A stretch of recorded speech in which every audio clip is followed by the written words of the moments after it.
Ce jour-là, je ne trouvais pas l'inspiration pour écrire une nouvelle histoire. Comme à chaque fois que cela m'arrive, plutôt que de tourner en rond chez moi, je suis sorti afin de me promener au hasard en espérant rencontrer l'inspiration au détour d'une rue. Le temps était maussade et arrivé devant le musée d'art d'Arkham, la pluie s'est abattue brusquement. Je me suis dit, autant m'abriter là. Bien mal m'en a pris. Je ne savais pas alors que je ferais une découverte qui allait me révéler la véritable nature des musées. Cette journée restera à jamais gravée dans ma mémoire. Il me suffit de fermer les yeux pour en revoir les moindres détails, comme si son déroulement se répétait sans cesse dans un éternel présent. Je franchis le seuil. Aussitôt, je me retrouve entouré de la foule de visiteurs, des couples, des gens seuls, des familles avec des gosses qui hurlent, des groupes de touristes de toute nationalité.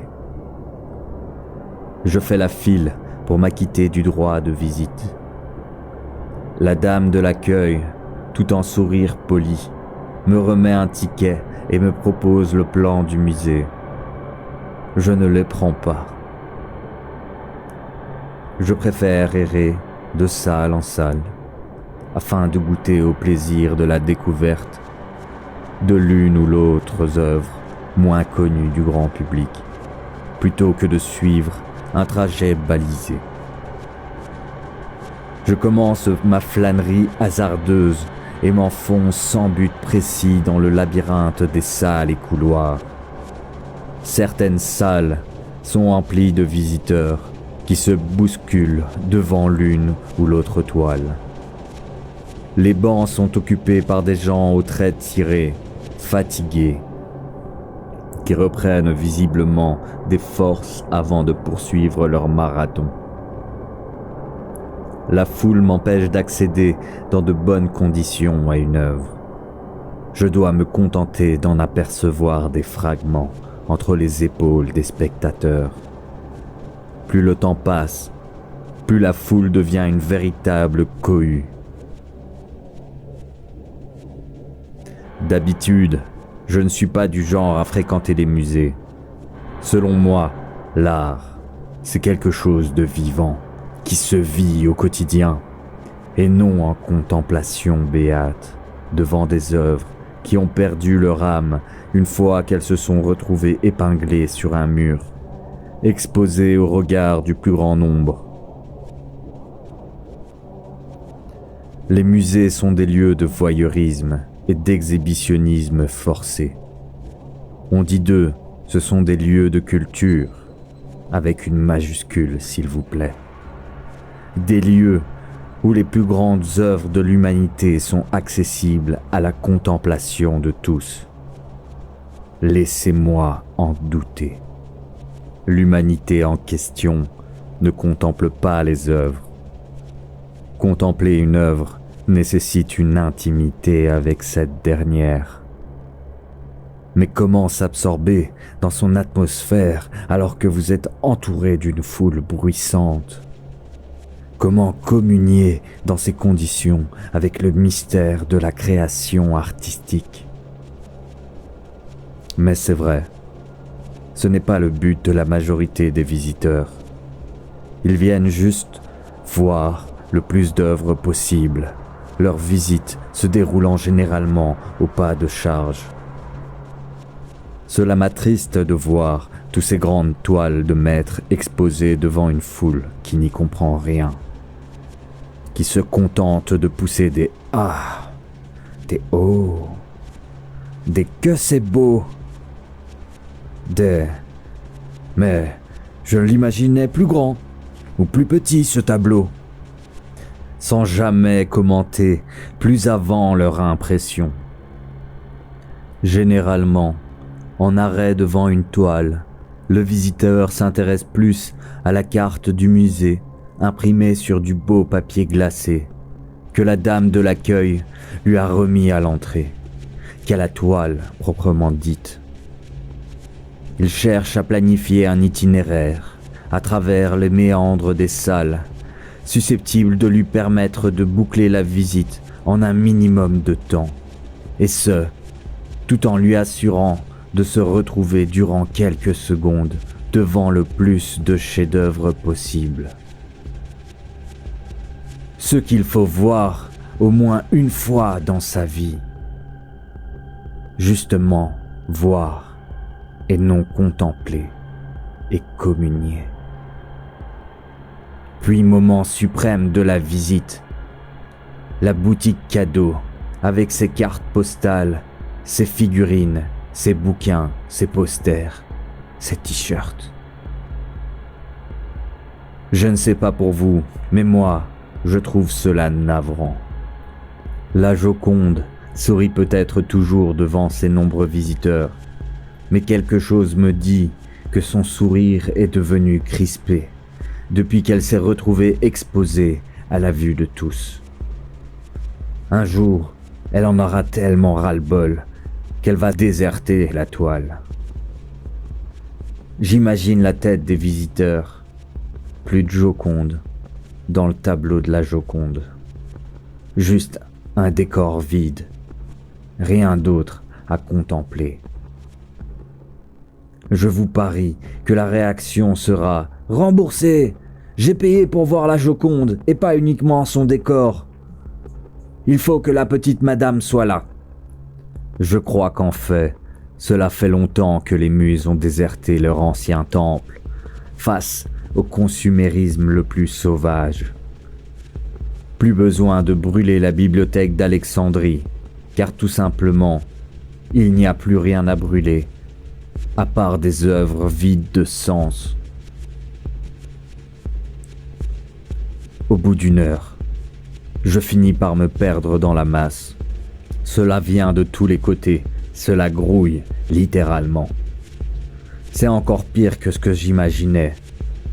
Errant, sans but précis, je suis bousculé alors que le flux général tente de m'emporter dans la direction des salles où se trouvent exposées les œuvres des artistes les plus renommés. C'est un courant irrésistible. Je tourne les yeux dans toutes les directions, à la recherche désespérée d'un îlot de tranquillité. Je suis emprisonné dans un couloir où se rencontre un flux montant et descendant de visiteurs. J'aperçois brusquement, de l'autre côté du couloir, l'ouverture d'un passage qui me semble moins encombré. Je traverse latéralement le double flux des visiteurs, en jouant des coudes, tout en marmonnant de vagues excuses. Je m'engouffre dans le passage, et à mon grand étonnement, je me retrouve seul, dans un couloir étroit, plongé dans la pénombre. Les appliques disposées à intervalles réguliers le long des parois ne délivrent qu'une luminosité bleutée à très faible voltage. Je scrute les murs, mais je n'aperçois aucun panneau indicateur. Je suis tombé sur une partie du musée qui visiblement n'intéresse pas les visiteurs. Je pousse un soupir de soulagement. Je décide de remonter le couloir, curieux de découvrir où il peut bien mener. Le couloir semble s'éterniser. Pour mon plus grand bonheur, je ne croise personne. Finalement, au bout de 500 mètres, le couloir débouche sur une salle. La salle est plongée dans une relative pénombre.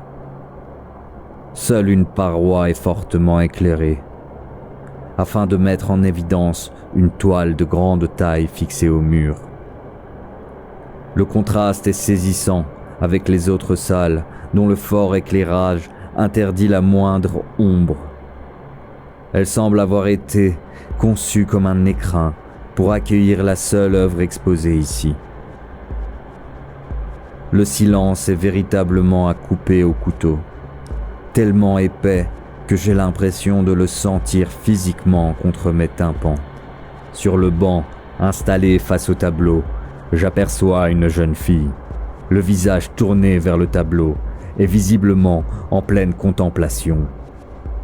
Je me tiens immobile, sur le seuil, impressionné par l'atmosphère solennelle qui se dégage de ce lieu, plutôt celle d'une chapelle que d'un musée. Brusquement, la fille se tourne vers moi et sourit. Son visage est encadré par une longue chevelure sombre. Très délicat, lèvres fines, yeux verts émeraude. Un peintre de la Renaissance aurait pu l'utiliser comme modèle pour peindre la figure délicate d'un ange. De taille moyenne, elle est mince et porte une fine robe noire sans manches qui dessine les contours de son corps aux formes harmonieuses. D'un signe gracieux de la tête, elle m'invite à me rapprocher. J'hésite, un peu timide, mais finalement, je m'assieds sur le banc à côté d'elle et me retrouve confronté directement à la toile fixée sur le mur, découvrant ce qu'elle représente. C'est une œuvre à donner froid dans le dos, tellement effroyable que ce n'est pas étonnant que personne ne vienne ici. Il s'agit d'une peinture moderne, d'un réalisme photographique saisissant. D'ailleurs, je finis même par me demander s'il ne s'agit pas en fait d'une photographie. Mais si cela est le cas, alors la scène qui s'offre à mes yeux serait encore plus horrible à supporter, car il s'agirait alors de la représentation d'une réalité et non simplement une scène née de l'imagination morbide d'un peintre. Le tableau de 2 mètres de hauteur sur 1,5 mètre de largeur offre à mon regard l'image de 2 corps déformés qui s'enlacent dans une étreinte sauvage et passionnée. Les côtes sont saillantes, les corps ont subi un étirement extrême, la peau présente l'aspect fripé du vieillard en bout de course. Ils ont le crâne rasé et reposent visiblement au fond d'une tombe. Manifestement, la scène représente 2 cadavres enlacés. Des vis, des clous, des plaques de métal percent un peu partout leur corps. Un assemblage complexe constitué de roues dentées, de leviers et de tubes soutient les articulations de l'homme mort. Les longs ongles de la femme ont été limés à leur extrémité en pointes acérées afin qu'ils puissent s'enfoncer dans la poitrine de son compagnon d'outre-tombe. Un dentier de métal lui déforme la bouche ouverte sur un hurlement figé pour l'éternité. Le visage de l'homme est tourné vers moi et ses yeux semblent me fixer. « C'est mon père que l'on expose ici », déclare la jeune fille.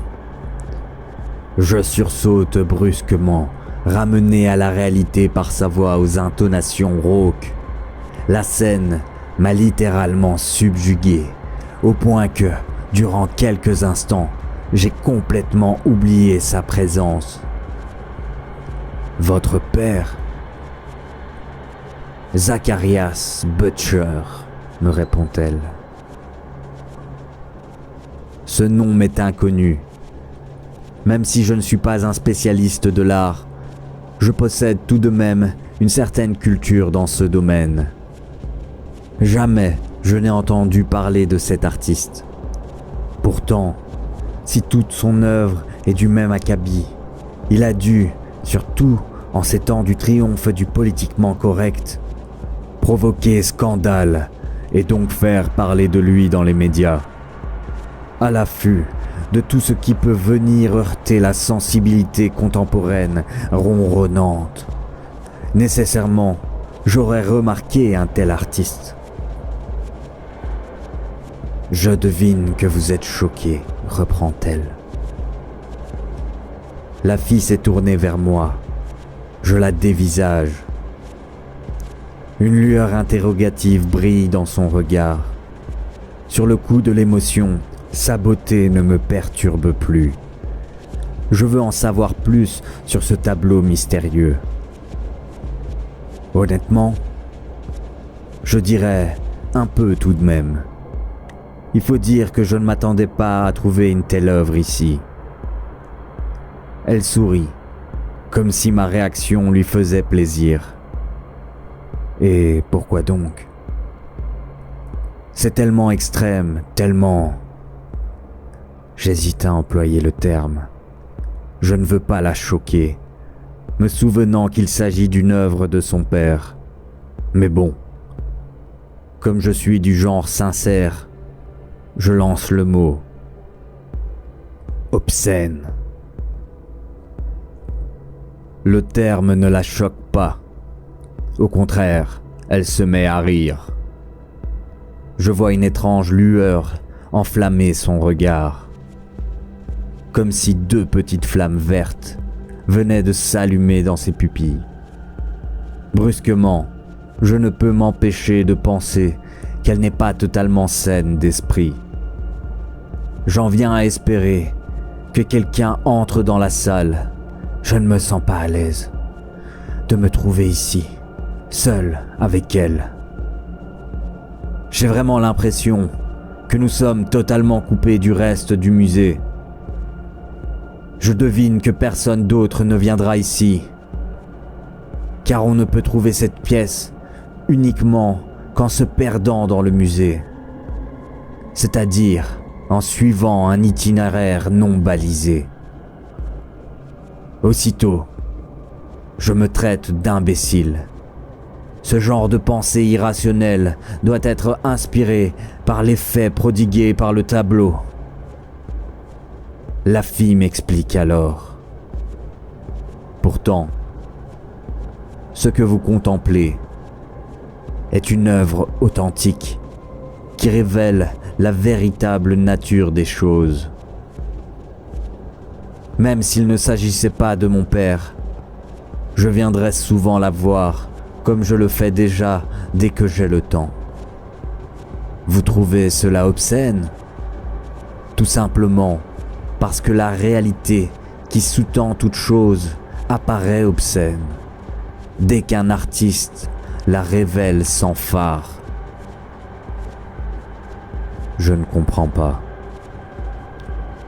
Je me sens de plus en plus mal à l'aise. Une partie de moi-même n'a pas trop envie de connaître la réponse à cette question.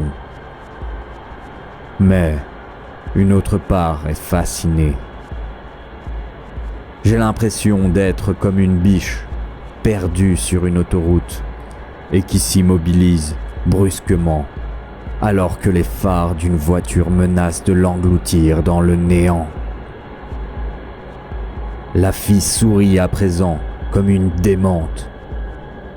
Je suis totalement subjugué par les flammes qui brillent dans son regard. Je ne parviens pas à me détourner de leur attraction magnétique.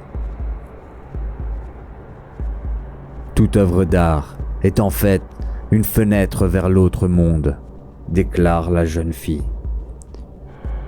Celui du vide, du néant, qui un jour nous engloutira tous. Prenez la peinture. Qu'est-ce qui compte véritablement dans un tableau ?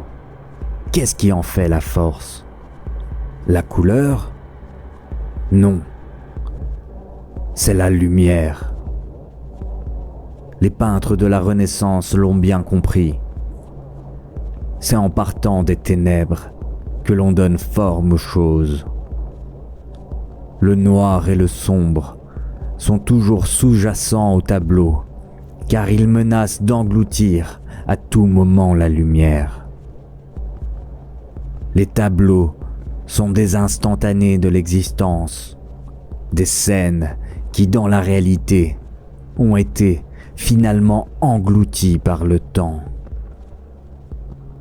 Le thème de l'art est en fait la mort elle-même, et le mystère de l'évanescence de l'existence. La capture de l'instant divin où quelque chose existe malgré tout et parvient à s'affirmer avant de se dissoudre dans le néant. Les musées sont en fait des gigantesques cimetières d'images du passé. Ils luttent pour que les sujets peints ne finissent pas par s'effacer totalement, dévorés par le temps, afin de préserver le plus longtemps possible les instants que les peintres ont saisis. Les propos lugubres de la fille provoquent chez moi des frissons. De plus, il me semble que durant son explication, l'intensité de la lumière de la salle a baissé, me donnant l'impression d'être à présent entouré d'un mur de ténèbres. Je détourne mes yeux d'elle et mon regard tombe à nouveau sur le tableau. Il semble encore plus présent, comme s'il dégageait sa propre luminosité. Une intuition commence à se faire jour en moi. Je demande tout en contemplant la scène avec les deux cadavres. C'est quoi cette salle ? C'est le cœur du musée, me répond-elle. Tous les musées possèdent un tel cœur. Une salle similaire où l'on expose une œuvre unique qui met en scène la réalité de l'art. Il s'agit de leur vortex, de leur cœur énergétique. Saviez-vous que le terme de muséum désignait dans les temps anciens le temple des muses ? Je lui réponds, d'une voix atone, que je le savais, me rappelant qu'avant de venir ici, je me disais justement que les muses avaient déserté depuis longtemps les musées. Je lui explique ma vision des musées.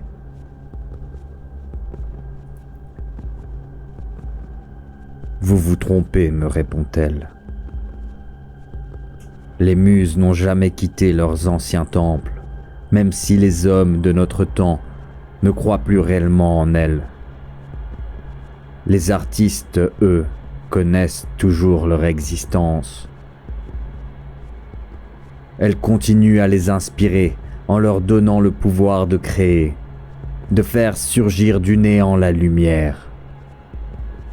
Mais elles demandent en échange un sacrifice, en hommage aux anciens dieux.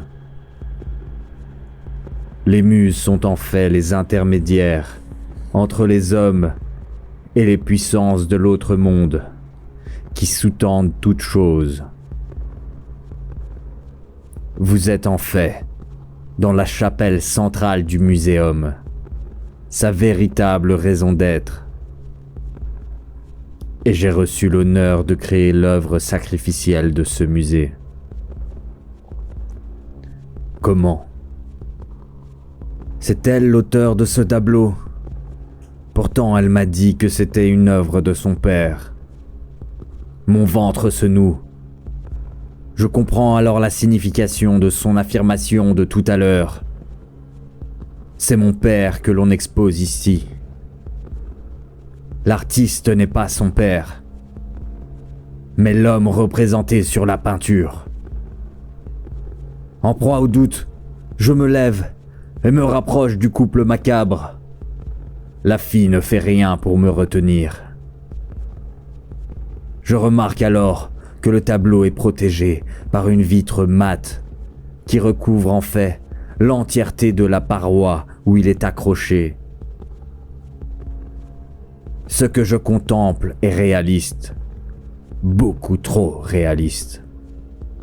Les reliefs sont trop prononcés, les détails sont trop parfaitement exécutés. Les armatures métalliques fichées dans les corps sont trop scintillantes. Impossible, même à cette proche distance, de distinguer les coups de pinceau de l'artiste. Mes cheveux se hérissent sur mon crâne et la chair de poule me glace la colonne vertébrale. Ce que je vois là n'est pas une image peinte, ni une photo que l'on ferait passer pour une peinture. Je contemple en fait réellement 2 cadavres entrelacés et enchâssés dans un moule constitué d'une matière dure et protégé de la corruption de l'air par une plaque hermétiquement jointe dans le mur. La jeune fille, l'artiste à l'origine de cette monstruosité, a réalisé une œuvre de chair avec le corps de son propre père et celui d'une femme. La révélation en soi est déjà monstrueuse. C'est alors que mon regard remarque une chose qui me terrifie instantanément et me jette en courant hors de la salle, en pleine panique. J'entends derrière moi le rire devenu complètement hystérique de la fille. Je remonte à toute allure le passage et débouche finalement sur le couloir où la foule continue à se presser, totalement ignorante de ce qui se cache au cœur des musées. Je ne me souviens plus comment je suis parvenu à retrouver la sortie. Je reprends mes esprits sur le parvis du bâtiment, en état de choc. J'ai expliqué ma mésaventure à des amis proches. Mais visiblement, ils ont pris cela pour des divagations de ma part. Je suis retourné au musée plusieurs fois, mais je ne suis jamais parvenu à retrouver le passage menant au vortex du muséum.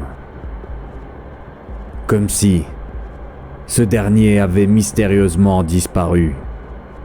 Sans doute que l'on ne peut le trouver qu'en se perdant dans le dédale des salles, sans rien chercher de précis.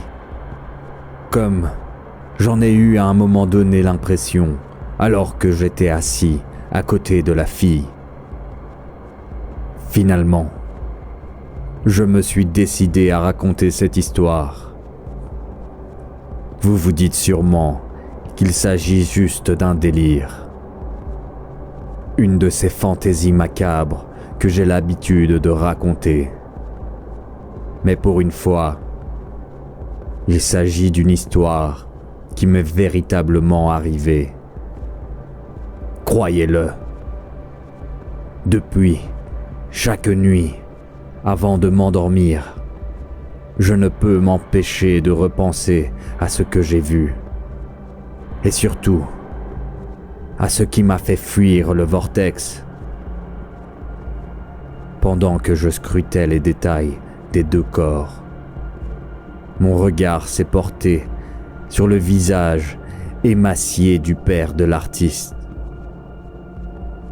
Et j'ai vu alors ses paupières cligner sur ses yeux.